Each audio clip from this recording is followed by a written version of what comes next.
ಪ್ರದರ್ಶನ. ಹುಬ್ಬಳ್ಳಿಯಲ್ಲಿ ಮನೆ ಹಂಚಿಕೆ ಕಾರ್ಯಕ್ರಮದಲ್ಲಿ ಸಿಎಂ ಅಬ್ಬರ. ಖರ್ಗೆ ಜೊತೆ ಗುಪ್ತ್ ಮಾತು.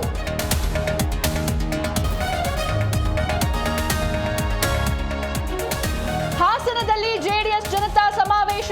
ಕಾಂಗ್ರೆಸ್ ವಿರುದ್ಧ ದಳಪತಿಗಳ ಅಬ್ಬರ. ಎಚ್ಡಿಕೆ ರೇವಣ್ಣ ಪರ ದೇವೇಗೌಡರ ಗುಡುಗು.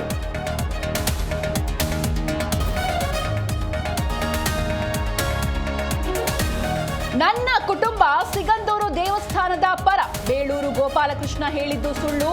ಮಾನನಷ್ಟ ಕೇಸ್ ಹಾಕಿದ್ದೇನೆ ಎಂದ ಹರತಾಳು ಹಾಲಪ್ಪ.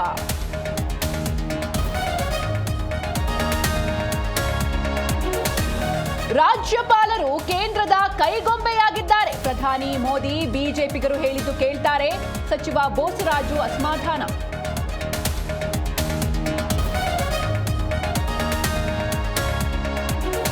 ಬಾರ್ ಬಂದ್ ಮಾಡುವಂತೆ ಬೀದಿಗಿಳಿದ ಮಹಿಳೆಯರು. ನಾರಿಮಣಿಗಳ ಹೋರಾಟಕ್ಕೆ ಸ್ವಾಮೀಜಿಗಳ ಸಾಥ್. ಬಾಗಲಕೋಟೆ ಜಂಬಗಿ ಗ್ರಾಮದಲ್ಲಿ ಪ್ರತಿಭಟನೆ.